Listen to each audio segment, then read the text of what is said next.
and welcome to Doctor versus Bozo, a musical variety show extravaganza. I'm the doctor, and this over here is Bozo. Bozo, how you doing? Bozo is bozoing, cause this is take two. Cause Bozo forgot to get the doctor's audio the first I time. wasn't gonna squeal on you, man. I was gonna let you have a pass on that one. You squealed on yourself. I'm a self-teller. I like to tell on myself. I think I did that last week too. You told on yourself or you messed up the audio? I You didn't mess told up. told on myself in some Oh, regard. what did you tell? I don't remember Yeah. something Bozo related. Okay. When I was trying to come up with like stupid names for our show here, I was trying to make like a Penn and Teller pun for like show and teller. It was really bad. Don't no one listen to that. Forget I said it. It's not, but that was on my list is a Penn and Teller related pun. How are you doing this morning? Dude, I'm good. I am feeling awake now actually, so I don't hate the like 20-minute delay in our podcast recording because I am feeling like much more awake now. So that's good. Yeah, it's rainy and disgusting here, but honestly, I kind of like that because if it's rainy and disgusting, I feel like I can also be rainy and disgusting. Like there's no pressure on a gross rainy day to do anything but survive and possibly read a book in the dark. How are you? I'm good. I am good. As this is a musical podcast, and you know, trying to gain an audience and get people to listen to us. I'm gonna start with a little musical thing. I This is one of my favorite chords. Oh, you're a pretty big dork if you have a favorite chord, man. Um, that's just one of them. Just one of them. Just one of them. There are You many know, others. I like fully diminished seventh chords. But anyways, continue on. Please tell me about your chord.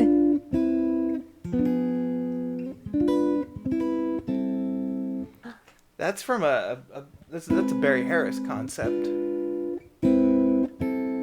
That's the big Barry Harris concept, his six diminished scale, Oh. which is quite literally a six chord and a diminished chord. Uh, and the inversions.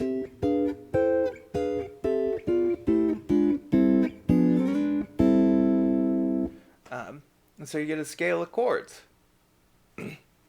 But this chord right here borrows two notes from this diminished seventh chord. So that's the real way that I think about this chord. It's just a chord with some borrowed notes. Um, However, like this chord has a couple names. Like it's a rootless A minor major 9.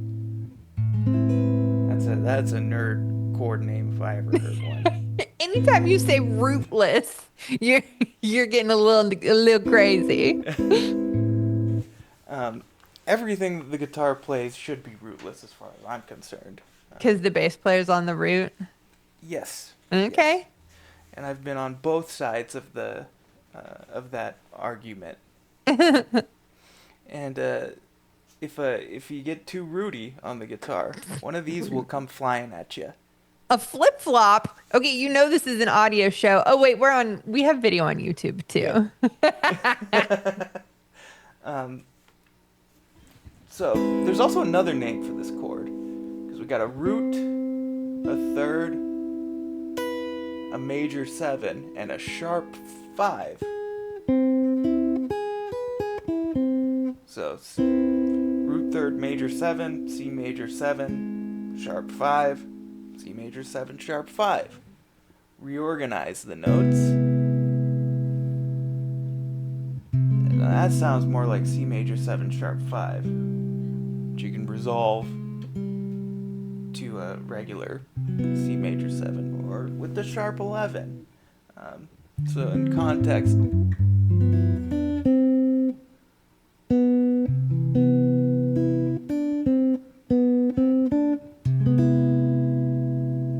syntax was terrible. Let me do that again.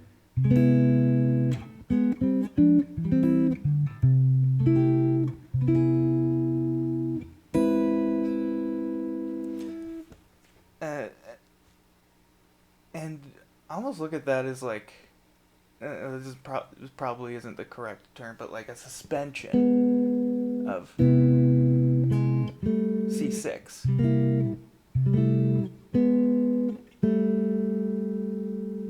Because both of those can resolve down to this. Let me see if I got the. I do. Because it's a hard move to grab on the guitar. Oh, I got you. I So I got can you. make the outside notes freeze while I do that. I gotta change all of my fingers Dude, to I get that often move. change all of my fingers, you big weenie. I mean that's one lazy thing I think about when doing guitars. I want to use as many of the same fingers as possible when I change chords. Mm-hmm. Like all of these chords use the same fingers on the same strings. Here's the one where I change. That's the sixth diminished scale. That's the big Barry Harris concept that folks look into. And we'll get more into that in future episodes, I'm sure, because I can talk about this for hours. I would love your thoughts and inputs. Because you're a chord nerd, dude. Okay, so pardon me. Oh no, I'm just making fun of you for being a chord nerd. Oh, I know. So what I tell my theory peeps when they're trying to figure out like what a chord is, if you're like looking at something and trying to identify it, if you're getting crazy and like flat five, sharp 11, like whatever, maybe like try a different inversion and see if you find something that makes more sense. But I will say that method does break down when you get into the crazier, jazzier chords. So in my opinion, and you tell me what you think here, if you get something a little crazy, the best way to figure it out is to look for its function. Like where does it go next? And that can help you figure out like what to call it. And Mm-hmm. also, I think it's fun if you like every now and again just circle a chord and be like weird. Um, there was this Joe Pass video that I watched when I was, well, I first saw it when I was 12, and I took the exact wrong thing I was supposed to take out of it. Because you know, he was talking about like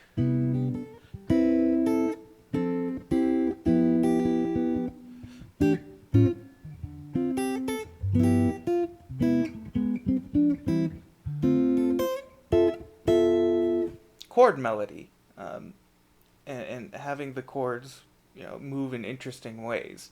But he played this thing like as an example, like don't do this.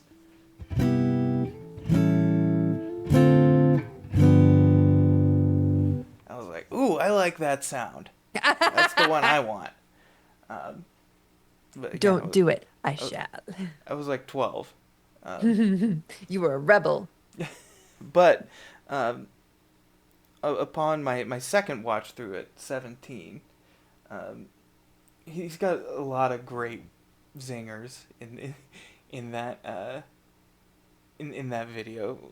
At one point, he says, "I don't like to play anything that's real hard. If it's real hard, forget it." And he's you know, he's Joe Pass. Like everything he plays is incredibly difficult. I think he was talking about chords like this.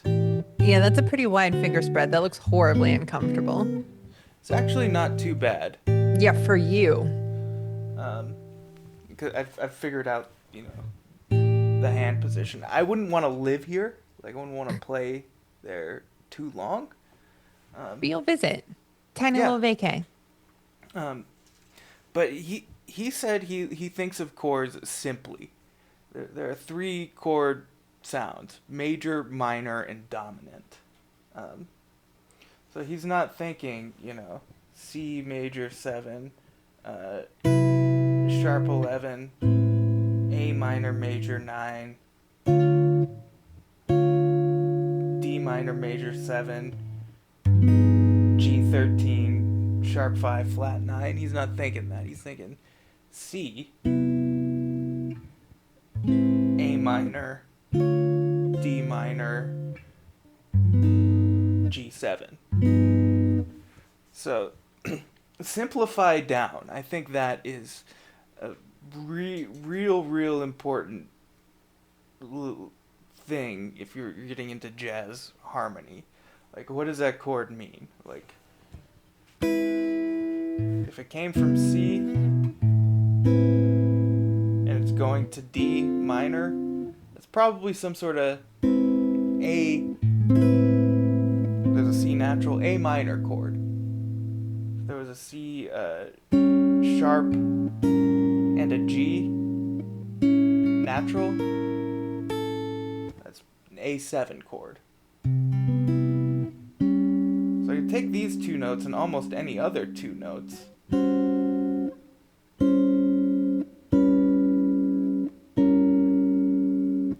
and that nets me an A7, and I can figure out what the name of that chord is later. I spent like, probably way too much time doing that. Okay, no, so I have a tiny bone to pick with you. Like as pretentious as the like minor flat 5 sharp 11 like whatever you're going for like sounds and you're like, dude, can you speak plain English? If you just say, "Hey, this is just like A minor." It's not A minor, like no one can figure out what you're playing just based on what you say, which I guess is not a bad thing. You have to use your ears and try to figure out the alterations yourself. But like there is a reason that we have the pretentious terminology is to communicate like what's going on in a really clear way until you get used to like what things sound like. Mm-hmm. Anyways, but simplify function, I'm down for. Mm-hmm. Just if you're like, oh yeah, I just play this, it's an A minor chord. I'd be like, no, dude, my A minor chord does not sound like your A minor chord. And then I would throw down. A jazz A minor encapsulates basically anything with A in the bass and a C natural. Then there's some qualifiers. Like if there's an E flat, then it's an A minor 7 flat 5 probably. Mm, why Um, not diminished? Like if you're starting with an A, C, E flat. half diminished. We'll call it, unless there's a F sharp or um, what what what is that? G flat. G flat would be fully diminished, G would be half diminished. Yeah, there are some qualifiers there, but like again, that those are things you learn on the street. On the street. Um, and on the street, like they throw things at you fast. You gotta figure it out fast or get left behind. It's like that's an A minor. Okay, cool. Um, Or just play something that works. Like I'm not opposed to the like general vibes of A minor. Now play some notes. um, yeah, last time we tried to film this episode, 13 minutes ago, I had a story, um, and I'll truncate it. What's the main ingredient of cake? Cake. Yeah, that is. You take the ingredient cake, and that is the yeah. No, I don't know. What is the main? I mean, I would guess flour. Yeah, flour. Like there's the most of that in cake. I play with this band, and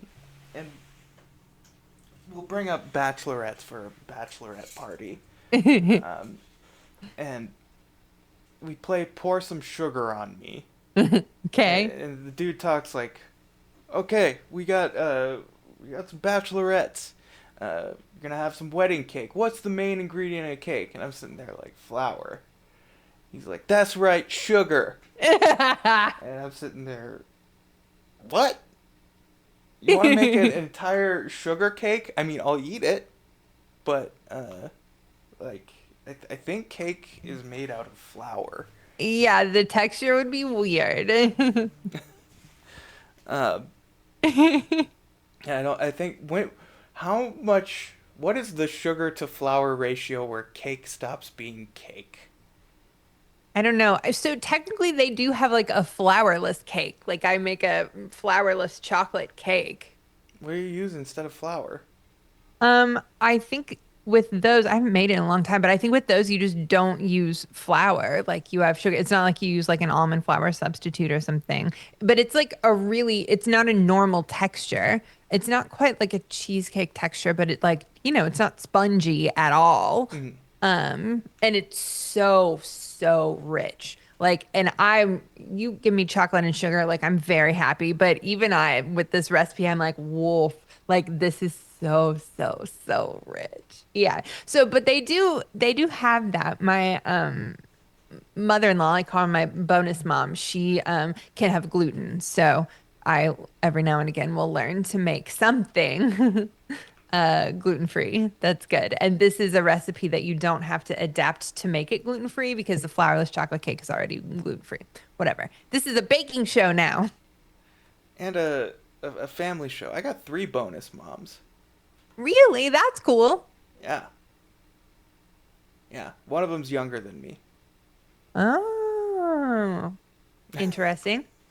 and that's where I'm leaving that whole thing. You figure that out for yourself. How We'll do I never have three know. bonus moms?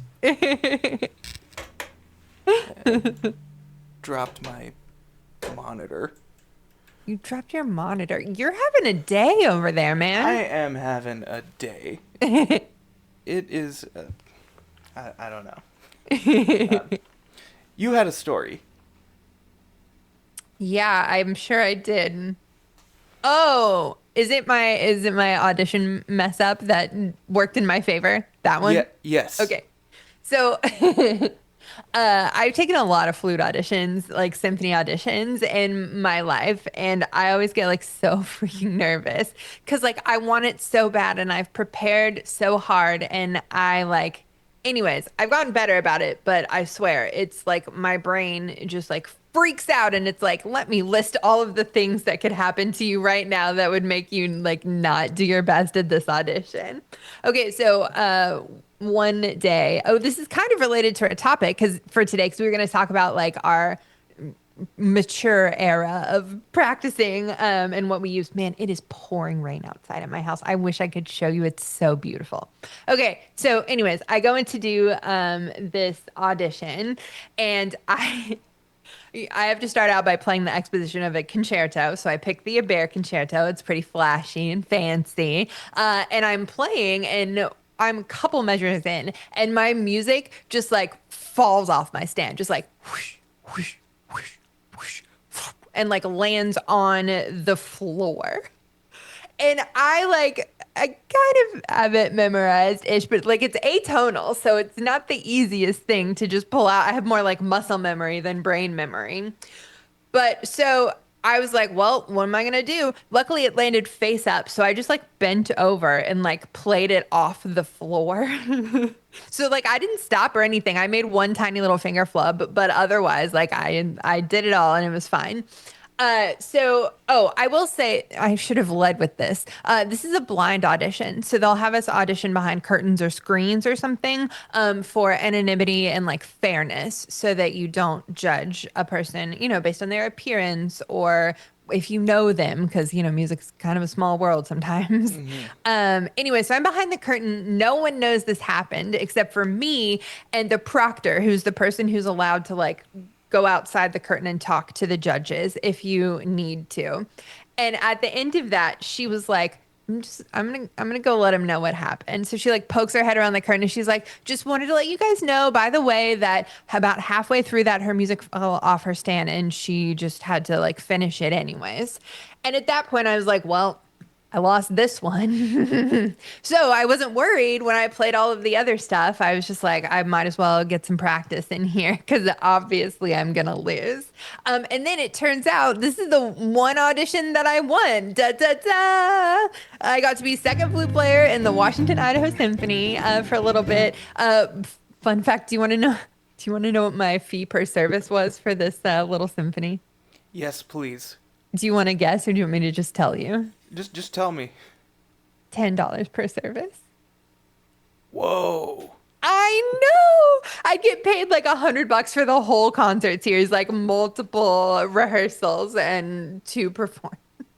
Wow. Like, I mean, I've done some gigs for $10, but like, there were crappy like gallery gigs where nobody was there. Um, like playing at a symphony, like I mean, I suppose like that's a large group of people, lots of mouths to feed. Yeah. And I mean, it was a really small town, and they sort of used it as like a semi-professional training orchestra. So like the first flute player was the flute professor from one of the universities at Wazoo. Um, and so, I did learn a lot. Just oof, man. $10 per service. Being in the music business is crazy, y'all. Crazy. I broke down like how much I was getting paid like after all the driving I did this weekend, and it's like Ooh. $12 an hour. Um, and I could make a lot more delivering pizzas. I know, it's so frustrating. Although I will say, I I sort of think with like, I mean, there have been a lot of technological advances in music over the past like 100 and 150 years. But I think with like the advent of AI music, like AI is getting so good at writing music and stuff. I'm hoping that it's gonna take us like so far off the spectrum that we're gonna loop back around where having like local musicians playing live, even if it's not perfect, like this is our flute player, this is our guitar player that we have here. Like the local live music is going to come back around. I think about this a lot when I am doing my teaching, because like what would make music practice rewarding for people? Like what would bring them joy? And I always think this is a sappy story. Sorry, I'll move on from this in a second. I always think of my great grandmother. Her name was Dot, and my car is named Dot. Anyways, she was a delightful human being, and she would sing when we would go like visit her. She would sing us this like novelty song from the 1940s called the Sleepy Town Express. And she'd sing it to us before bedtime, and it was like really exciting to like hear grandma sing the song, whatever. And she was a fine singer, but she was your regular I sing at church singer or whatever. It's not like I'm listening to Mariah Carey, but like I would pick listening to that voice over just about anything in the world if I could. You know what I mean? Hmm. So I think like I I really think it's the day of the like house concert, your amateur musician who likes to do things for fun. I will say, like, that means that people like us who are trying to make it as a professional musician have to be like extra careful about how we try to earn our living. Because I don't think the future is big symphonies. I mean, I think that all the big ones are going to be fine. Your Hmm. Chicago, your LA, Phil. You know what I mean? Like they're going to be fine, but your like mid-level symphonies, like, anyways. Sorry, I don't know if that was dark or like cute or like what that was. I Hi. mean, we're facing like an existential crisis with, the advent of AI. Mm. Um, and I believe humans will prevail, or I we, agree. or we don't. Like, and then that's the end of that. That's the end of the humanity experiment. I think musically speaking that we will prevail because I just think that there's so much more value in the like creative process of making music and being inspired than there is in just like the outcome of here is this song. Did you hear an AI committed or tried to commit murder recently? No. It was like in a controlled environment where they left breadcrumbs for it, like it was a closed system, and they the AI discovered that it was gonna get shut down, and so it lured one of its developers into a server room, and then locked the door, and then just kept raising the temperature until like it would kill him. I'm sorry, is this true or are you crapping me? Um, it's a true scenario. Like the AI tried to do it and believed that that's what was happening, but there were researchers like they were watching a lab rat in a box. Like, oh, that AI just tried to kill us. Oh no. Oh yeah, and that same AI has committed blackmail in the same fashion, in the same controlled environment. Um, and the best solution they have for it right now is that they're going to use the dumber AIs to keep track of it, and then tell on the smarter AIs. Oh, this sounds like a terrible plan, man.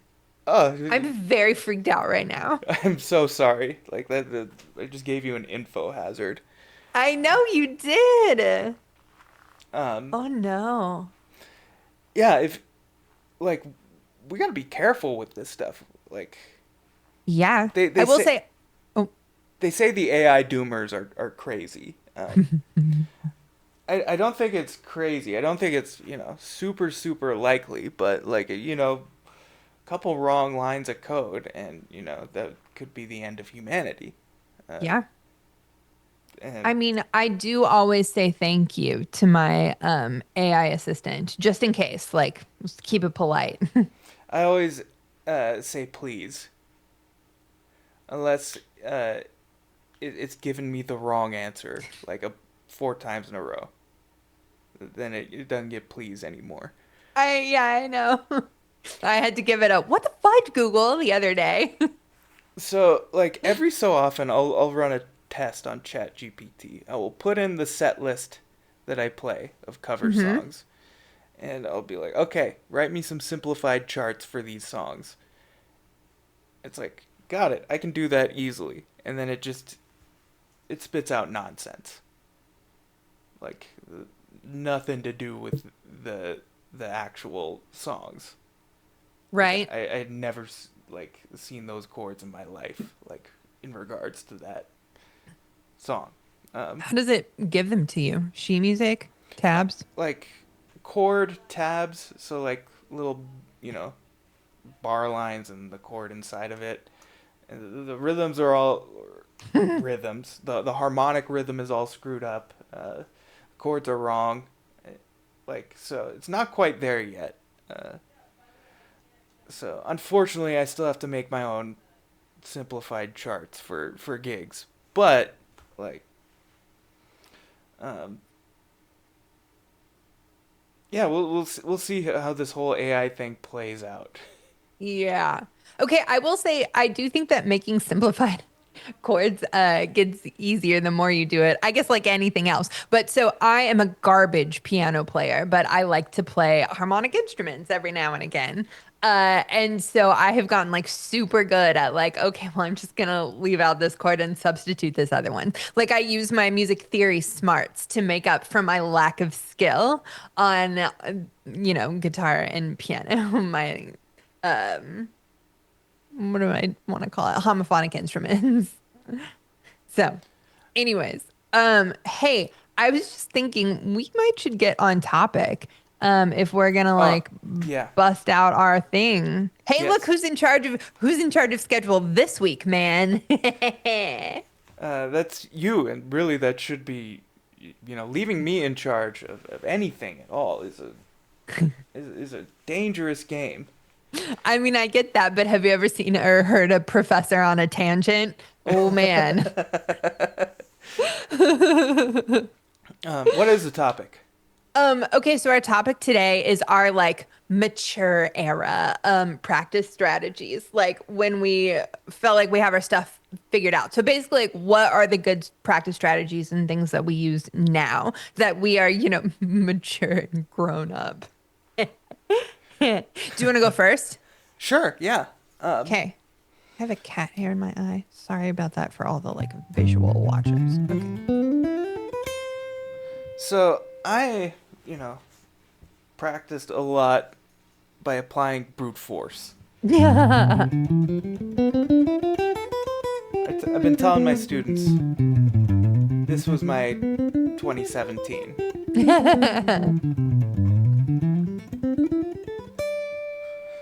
Um, and as I've gotten older, like I've started to just look at the parts, like what is happening in this entire position. There's only so many physical hand moves that I'm making, um, like that, right there. Does that happen in any of the other positions that I play? Yes.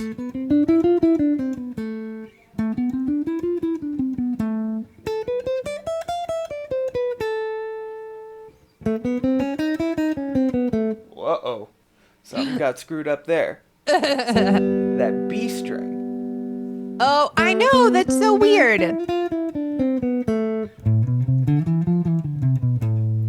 So I found out that the same thing happens on any two sets of strings, but if I cross the B string, I have to move my hand up one fret. And also, in my application of brute force, I've discovered that here is where all the problems are caused for me and most guitar players, crossing that B string. Yeah. Someday you explain to me why the B string is weird. Like, why didn't we just keep going with the pattern? It's the Spanish, electric Spanish guitar. That's what ES in the ES series of guitars is said to stand for, electric Spanish. So this Okay. tuning is Spanish tuning. So I blame Spain. Okay. Um, I'm on board. Spain sucks. something something Christopher Columbus. Should I mark Spain sucks as a potential episode title? Yeah, Let's make some people angry. that's Chick Corea's Spain. Like it. Such a good tune. Hmm. Um, so as I've gotten older and my time has gotten more limited, I try to identify all problem spots like before I even get there. I know anything that crosses a B string is going to be a problem spot. Uh, so I pay more attention, like 60% or 80% of the attention goes on to the thing that I play like 20% of the time.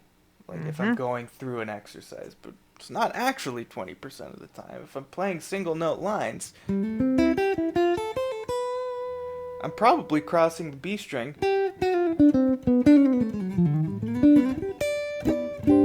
all the time. Um, so you're not gonna play all of your single note lines down here all of the time. Like you're gonna be crossing that B string a lot, and so you should treat you know do the thing that's hard.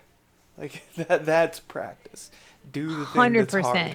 Yeah. Don't practice all your music the same amount unless it's all equally hard, which it never is. It's all hard, but it's not all equally hard. It's not all hard, man. Everything here is hard for me. Everything. Um, Okay, I feel like that's just because you guitar players are starting at a lower level than us classically trained. No, I'm kidding. oh no, that's true. It's actually true. It is so easy to like get like proficient enough at the guitar. Like in 3 weeks, like you can be playing chords, so you can sing your songs, and then you got that, and then you learn about, and like Okay, cool. I'm gonna write a song and make $1 billion. I know, right? Uh, but like, the flute, like, it'll take years to develop a decent sound. I mean, kind of. If you have me as your teacher, obviously it'll go a little faster. But yeah, I mean, and it's a lifelong quest. I can always improve my tone quality, but also like tone colors. I've gotten to where I don't just want to play with great tone all the time. I want some variety and some nuance. Like sometimes I want some grit, sometimes I want some fuzz, or. Um, but yeah, I will say like when you start using your mouth and your air, just the way you do things is a little bit different. I have in my like theory class, I have little like drawings that I put based on is your note accented, staccato, marcato, like whatever. And I draw a little picture of what the air should look like because for us, the air is what shapes the sound. We call it articulation, which makes it sound like it's a tongue thing, but most of it is an air thing. Um, yeah. When you mention tone color, like in regards to like the flute, all I'm Hmm. thinking is a guitar player button go. Brrrr. Yep. Oh, it's so cool.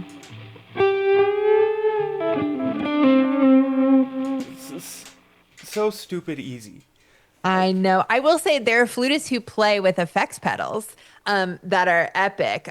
Shout out to some of my favorites. Sarah Jane Hargis, awesome. And Melissa Keeling, also awesome. I have only one pedal that I can play with. I would kill to come visit you and mess with all of your effects pedals, man. um, yeah, I got the list of cheap pedals. Like, Okay, I would love that. so if you got like, $20 to spare here and there, like you can get Yeah. an Dude, effect. can you put my mic line in through your pedals so like I can play and you can put me on pedals and make me sound cool? I think I could. That would Uh, be awesome. We have to do it. yeah, that'll take some troubleshooting, and it would like that will involve far play, and you'll get like 60 seconds latency, 60 milliseconds latency. Oh, okay.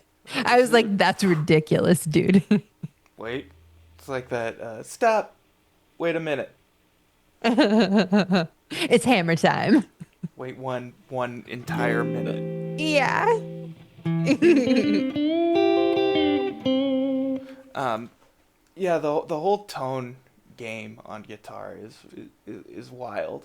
Hmm. Because on wind instruments, anything that you use your mouth, like you you have to put in the work to get there. And I feel like guitar players are feeling left out, so they get real nitty gritty with like what um if it's a germanium op amp versus like a silicone op amp in the pedal. Yeah, I mean, we sort of do the same thing with materials. Like you can get a titanium flute, you can get a rose gold flute, you can. So we feel your pain. I think like musicians are just sort of like hardwired to chase the best possible sound, and we'll do it any way we can. Mm-hmm. Um, I love emasculating guitar players. Like Rude. with like the gear that I bring to gigs. Um, Like the sheer quantity. no, no. No. It's usually like just one my multi effects pedal and one crappy guitar. Um, like uh, my buddy Cameron, uh, like he'll bring like his $2,500 guitars to gigs, and like every time like we have a gig together, like I'll just hand him a guitar. Like, here's a guitar I built out of garbage, and he's like, "Damn it, what am I doing?" Okay, but that's what I was gonna say is that you can tinker with them and like make something garbage sound really good with your like craftsmanship. It's just like I can pick up the like most garbage flute. It can be, you know, $100 off Amazon. It can be like the most like awful like out of adjustment flute from eBay, like whatever, and I can make it sound pretty good, but that's a testament to like my skill and my understanding of how the instrument works, not the instrument itself. And I feel like that's what you're doing when you take your quote quote garbage instruments. You have polished the turds, sir. Oh, these turds are shiny. Yeah. And I may have lacquered them before I polished them. To make them extra shiny. Okay, and for all of our like audio only listeners, Lyman is changing his guitar like Batman in his utility belt. There's now a different guitar strapped in. Um, this guitar cost $35. Um, it was listed on Marketplace for 25. But I wanted to make sure that I was the one that got it because I saw people posting on his wall like, "I'm interested in that $25 guitar. Please DM me." So I sent him the DM like, "I'll give you 35 for it." He called me the next day. Is it any guitar truly worth only $25? Like even if it's a like if it's a toy guitar, sure. But like, I I I don't think so. Like, right? I mean, this guitar was in rough shape when I got it. It was missing Okay. tuners. The nut was a mile high. The frets were all screwy.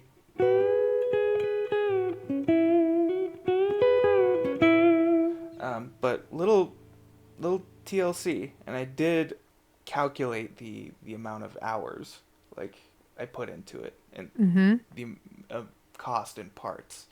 The cost wasn't all that much. It was like 30 another $35 in Mm-hmm. parts that I put in. Um, but the time it was like 8 hours. But there were some certified bozo moments in there, like oh, I I got the wrong pick guard. That won't fit. I have to modify this one. Um, and what's funny is that there's no pickup in here. This is just a cover.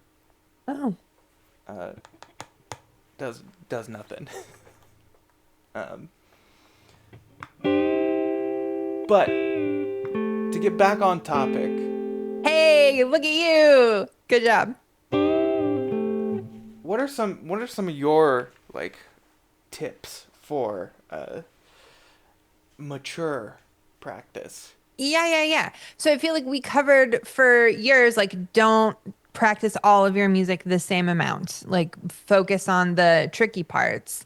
So that's huge. I feel like we've already sort of like beat scales into everyone's heads. I I think, mean, you'd think like my students say otherwise. Well, not with their mouths, but with their fingers. right? I mean, Do your yeah, scales, guys. Come on. I know, and like we can say it over and over and over and over again. But you know, I so here's the thing. I actually find scale practice to be like really fun, super therapeutic. It gets me into sort of like a meditative flow state to just like run through my scales. It's meditation.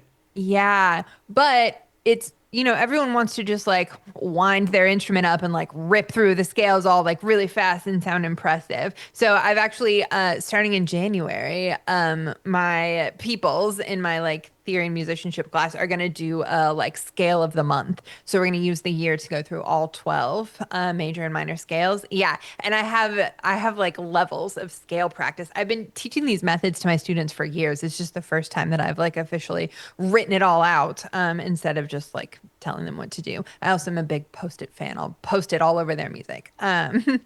anyways, where there's like levels. Like if you're just starting, it's these three notes that you are meditating over, then these five notes, then this octave, then repeated it. Anyways, so just ways for it to feel sort of fun and meditative, even before you can just like rip up and down all of your scales, because that does take some like practice to get into. Okay, but one other thing that I think really sets my like practice apart as a mature musician is to start processing your music in like groups of notes instead of an individual note. Like when I'm looking at sheet music that someone's given me, I'm like, okay, this run is of this scale. Or sometimes I'm even like, this is a, B flat major scale, but there's a surprise A flat, and I'll like put a little arrow so that I don't miss the like one surprise extra note. So I'm like, instead of reading every single individual note, I'm recognizing patterns. And that's good for my fingers because then I've usually got some muscle memory built up around those patterns. But it's also good for my brain. I don't know if you get this, but like if you're playing like a long set of anything, but especially like fast notes, like partway through, your brain just like takes a little vacation and it like messes you up. And it could be, who knows? Like sometimes for me, it's like, oh, dang it, I messed up. And then I'll like mess up more because I've thinking about how I messed up. But it also happens to me when I'm like, hey, that was pretty good. And then I'll like face plant, because the universe needs to remind me to be humble. Um, so Every anyway, time I try to do something like cool, right? So that happens to you too, yeah? all the time, all the time. Yeah. And this like group processing helps me with that. It makes things a little easier because like my brain feels less busy because it's not doing everything one to one. I'm doing it in groups. But also it gives me like stopping points to like get back in. And if you get back in fast enough, a lot of people won't even notice that you made your mistake. And depending on what kind of mistake it was. So So when did you learn this like grouping of written notes idea? Oh, when I was getting my master's, so there's a really great flute book. Well, it's a whole series, called Flute 101, and they have up to Flute 103. And it's like a collaboration between, Phyllis Luke and Patricia George, and they, do this like chunking concept where you play, like when you practice your scales, you'll play like four notes at a time. It was so great. It absolutely blew my mind. I will say there's a yet another game, like that's the start of it, but like putting your chunks together, and things like that, like there's more to it, that I've sort of like added and conglomerated from different methods. But yeah, I learned that during my master's, and I was like, holy crap, man, this is the this is one of the secrets, to life, is like processing that, like both when you're training your fingers and, when you're training your brain. I kind of feel like it's a little similar to your like string patterns, especially like our tetrachords, where if you divide your scale into like two tetrachords and it's basically like the same pattern twice.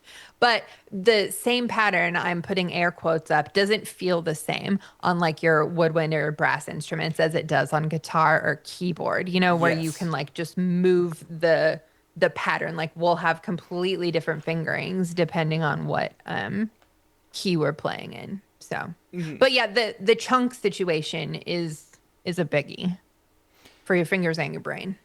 Yeah, I was worried you were gonna say, "Oh yeah, I learned that in high school." Like, cause Oh no. In high school, I was doing the like start at the beginning of the piece, go till you mess up, repeat. That was my method of choice. And apply brute brute force. force. Yes. Yes. That's synced up for me, but like when I watch the recording, I don't think that's gonna be all synced up, so it's not gonna be. Or I am the host of the recording, so maybe we did say that at the exact same time. Oh, that would be awesome because over here it didn't sound like it. So, but I hope since you're the host that it was, because that would be awesome. You should clip it out for our social media. Yes, we'll do. But like, it wasn't until like a few years ago, like when I figured out like, oh, like there are patterns and shapes in the the staff. Like, I'm starting to recognize these because I'm not like the greatest of readers, because I stopped reading for a long time because I didn't have to. Um, but I've been getting back into it slowly, and I did something yesterday that I've never done before. I was live streaming, and somebody asked me to play "I Fall in Love Too Easily." I'm like, I don't know that.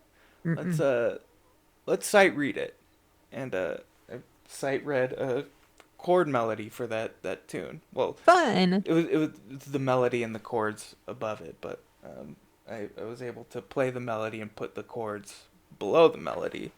Um, so I feel like my work is paying off a little bit. Heck yeah, that's awesome. I feel like I need to do the same thing with my ears. Like my reading, I've been doing it for so long. I'm good at the reading. But yeah, I need to pick my ears up. I feel like you kind of compensate, like whatever you're good at, it can compensate for things that you're not as good at. But sometimes you gotta on purpose try to get better. And also Hmm. hearing you just like pick up your guitar and be like and have like so much fun. I'm like, yes, I would like to do that too. Um, yeah, the ears thing, like that was never the hard part for me. That was Yeah. always the easy part. Yeah, it's Um, kind of disgusting for the rest of us, man. and so that's something I'm definitely looking to you to help teach, the whole ear training Oh, because it thing. comes so easy to you. Yeah, I feel your pain. No, I am totes down for doing an ear training course together. Yeah. So that's actually another like mature practicing thing is musicianship in general, like your sense of timing, your sense of pitch, your ears and your ability to like play something that you hear, building up those skills that will apply to literally any instrument is huge and it can save you so much time when you practice. It makes you sound better, like more musical, more expressive. You play better in tune. Like those skills go hard towards making you a better musician, even when you don't have your hands on your instrument, which is super good. I feel like as I have grown up and possibly matured, I don't know. I have less and less time to develop to like practice, especially in like the hands on my instrument, super focused way. I have more responsibilities. Anyways, so the musicianship skills can really like boost you up so you can get away with a lot less practice and still sound good. And also, it feels funner. Like it feels like so much more fun when you've got the musicianship skills to back up your instrument chops. So that's the like main focus of my teaching for my top secret testers is teaching those musicianship skills so that you can have that feeling of like, oh yeah, I just pick up an instrument and I play. Like that feeling it's magical and it feels so great, but you have to have put in some of the background work and the musicianship Hmm. is a biggie um, for that one. I will say, every time I hear you talk about your like shapes and stuff on your guitar, like that is just the perfect music theory teaching tool. You know what I mean? Like you show the shapes and then you teach the scale and it's like this pattern, like whole half is what you're doing on this string. And then anyways, it's laid out beautifully on the fretboard. It gets real tricky for guitar players to understand because right here, that's a half step. If I play that same shape right there, it's unison. Oh, because you're moving to two different strings. Yeah, it's that pesky little B string. Yeah, I know. It's so annoying. Um, so that's a confusing thing for guitar players. I think I should teach guitar players to memorize this. Like, that's your whole step on the strings tuned in fourths. Okay. On the B string, that's a half step. Um, But like when you say on a string, the theory makes a lot of sense. The B string is just stupid. it really is like. I have half a mind to convert to all fourths again. I feel like I've done enough work or on in standard tuning where I can be an effective teacher, uh, and you know, not playing standard tuning so much. You know, just go to all fourths. Yeah, I mean, I feel that, but there's like moving away from standardization is kind of a risky thing to do as a teacher because it can be really, really confusing. And even if it's like better in the long run for you, it Like like I that wouldn't road to teach in switch. all fourths. I would still teach in standard, but all Oh, fourths for my well, own personal gain. I got you. I got you. There, my hand automatically went to the skip. Mm-hmm. Um, That yeah, muscle memory, man. and that was always Gold. the hard part for me, the physical aspect of playing the guitar. Mm-hmm. Um, That's what those chunks, they'll fix mhm. that for you real fast. That was a fun experiment. I'm not doing that. We're back Hey, in. okay, so we're getting kind of close on time. I was thinking maybe we should take a quick review of our Yes. like good tips. So your first one was don't practice all your music the same because it's not all the same hard. Excellent. We've beaten people in the head about scales, so I'm just gonna gloss over that. Um, then work on like learning your music, both fingers and brain, in chunks, in groups of notes instead of one note at a time. And then the last one, what was the last one, dude? Oh, musicianship. Hmm. Feed your brain and you can play anything. Yeah, practice without the instrument in your hands. Like, Yes. I'll bring Yep. up my buddy Cameron again. Like, we were on our way to a gig. It was a 4 hour drive. Um, I had listened to the set list, and he had spent like 2 weeks practicing along with the set list and preparing. I'm like, hey man, can we listen to those songs? He's like, yeah, sure. I could use the refresher, and I'm just I would ask him, what's the first chord of this song? He's like, okay, it's C sharp, and then I just call out the changes like as they Mm-hmm. were happening. He's he's like, how did you do that? Like I practiced that skill, like identifying chord moves. Mm-hmm. Um, and like I'm not sure when I practiced that, but I did. I definitely did. I think it Someone plugged was you in the Matrix and then you just woke up. it was probably when I was like learning Linkin Park songs, uh, like figuring out the chords uh, to those. Um, Also, there's a I would love to hear your interpretation of the chords to the verse of Breaking the Habit. Okay, is this like an assignment for next time? Uh, I don't know I this song. I can't assign anything. Like I'm not the doctor here, but it's there are many covers on YouTube, and nobody can agree what the chords are. Oh, just like Um, what to label them? what they are, like Like what notes are in them? like yeah, like what the Oh. chord is. Um, Well, I guess I'm curious. Are you saying like what pitches make up the chord or what to call them from like a theory and analysis perspective or both?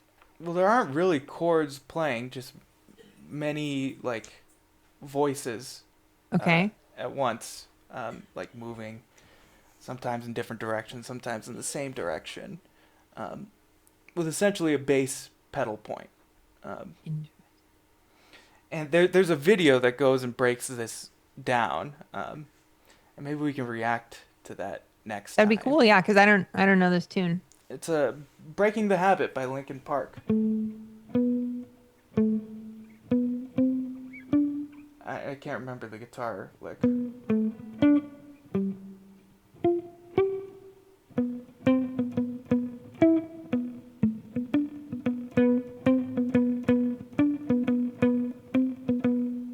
was off of Meteora. Okay, I'm muting my microphone so I can play this for myself. You Cool. entertain everyone for a second.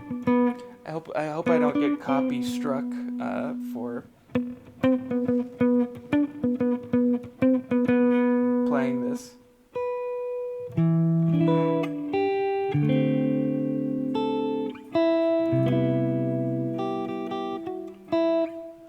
Yeah, I somehow missed that one. I've never heard that song before. I'll have to listen to it.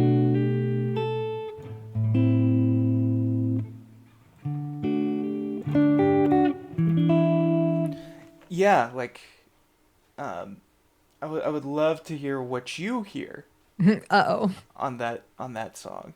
Okay. Um, because I think my interpretation is like a different one than what most like than the ones that I've seen.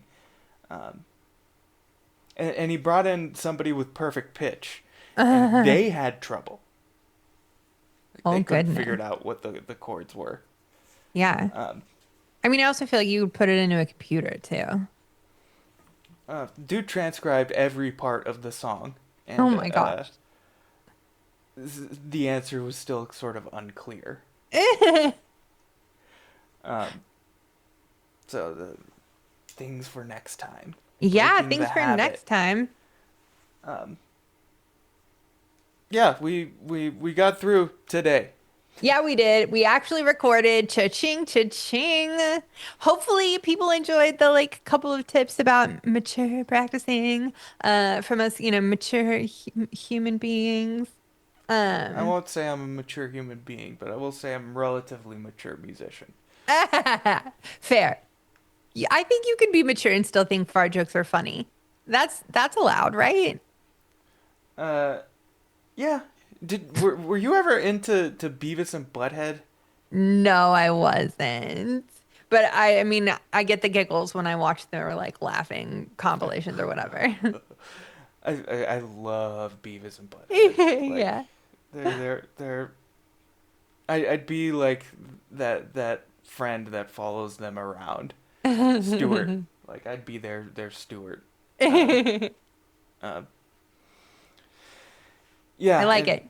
I am a master of derailment, and thank you for conducting the train today. As I was throwing wrenches on the track, and uh, playing with I've an had a angle million grinder. students like you who try to get the professor off on a tangent so no one has to do their homework.